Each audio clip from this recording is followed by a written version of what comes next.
世界カラフルパレット from クラフトエッグ。プロジェクト世界カラフルステージフィーチャリング初音ミク。 Hello again everyone. I had some spare time and decided to share the rest of the things that I'd like to talk about Project Sekai, since the game is still not out. If you haven't seen the first video, click the link in the description if you're interested. By the way, make sure to pre-register. The app will be available 1 month from now. Also, I will be calling Project Sekai just Sekai from now on, since when I installed the app, it simply said Sekai, which most likely is its short name. With that said, here are 5 more things that I would like to talk about Project Sekai. Songs are short. During the beta, the shortest song is Sibana, which is 1 minute and 34 seconds long. This is really short if you compare it with songs from other Japanese mobile rhythm games, or Project Diva games. However, there is a logical reason for this. As mentioned in my previous video, a lot of Sekai's mechanics are based on Bandori, and the short song length is most likely inspired by Bandori as well. Let's take a look at the top 10 shortest songs of Bandori, Craft Egg's other game. As you can see, Bandori's shortest song is only 1 minute and 31 seconds. So why are these songs so short? Let me explain. Japanese mobile games have weekly events, and in rhythm games' case, you would have to play songs on a daily basis to get points and rewards on these events. The reason I know this is certain is because I'm playing 4 Japanese mobile rhythm games right now, namely Mirishita, Bandori, and occasionally the Resute and T7S. However, there is a difference on how points are earned in Bandori. Bandori favors playing with other players, and to promote this, multi-lives gives more points than solo lives during events. As shown in my previous video, Sekai and Bandori have a multi-live option, and with all the similar mechanics that Bandori has with Sekai, you can pretty much guess at this point that Sekai will also give more event points on multi-lives. Since you now know that you'll most likely play multi-live during events, here's a question. How long do you think does it take to play a song on multi-live? By adding the time you'll join a multi-live room, select a song, wait for all the players to be on the live screen so you all start at the same time, and play the song, that will roughly take around 3 minutes. Do you know what else takes 3 minutes? Playing a song on another Japanese mobile rhythm game with no multi-live. In those games, you pick a song, select a guest character, then play a song. In short, considering the wait time when playing multi-lives, Craft Egg is making sure that a single multi-live takes 3 minutes on average, so it won't feel too long to the point that players will be bothered by it. They are assuming that a part of their player base is playing other rhythm games too. By the way, in case you're wondering, the longest song during the beta is Happy Synthesizer, which is 2 minutes and 10 seconds long, and Bandori's longest song currently is Tamashi no Refrain, which is 2 minutes and 32 seconds long. Approach rate is slow.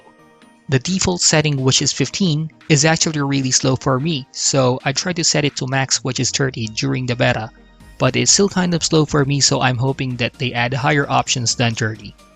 You can use the original band members in the music video. So what do I mean by this? During the beta test, I confirmed that you have to use cards of the characters to play live, unlike on Project Diva, where no card has to be used. This should not be a surprise though, if this is not your first time playing a Japanese mobile game.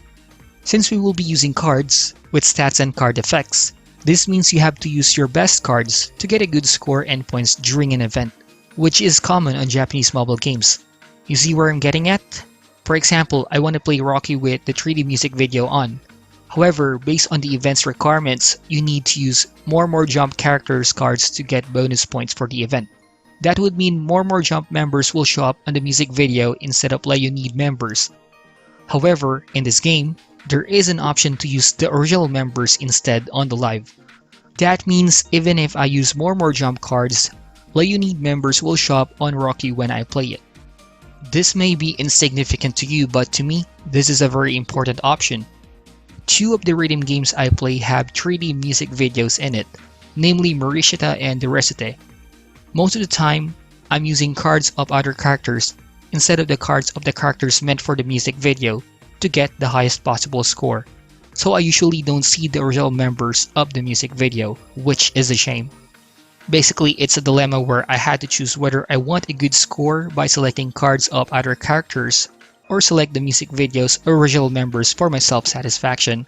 So I really appreciate this game's option of allowing the original members to show up on the music video. Sekai's Helper. It's quite common these days to have a helper in games that will tell you how certain options or mechanics work. Japanese mobile rhythm games are no exception to this rule, and usually these helpers are not playable.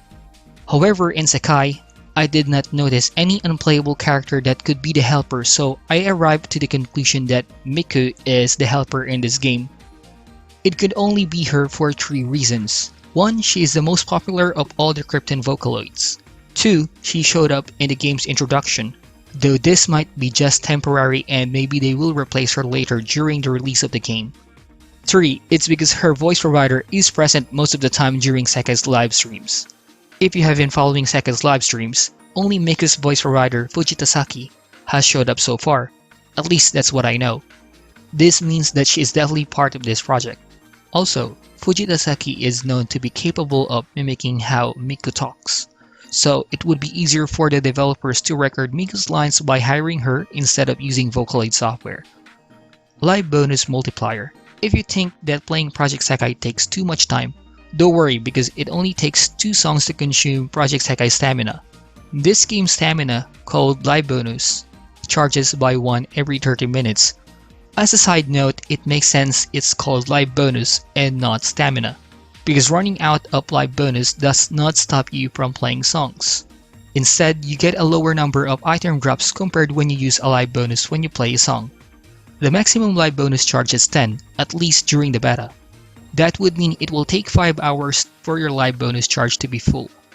However, the game offers a Live Bonus Multiplier, which allows you to use up to 5 Live Bonus charges per song, and it will multiply the item drops that you'll get. If you always set your Live Bonus Multiplier to 5, you only have to play twice every 5 hours. If there's any confusion, check out Bandery, which allows up to 3 Live Bonus charges per song.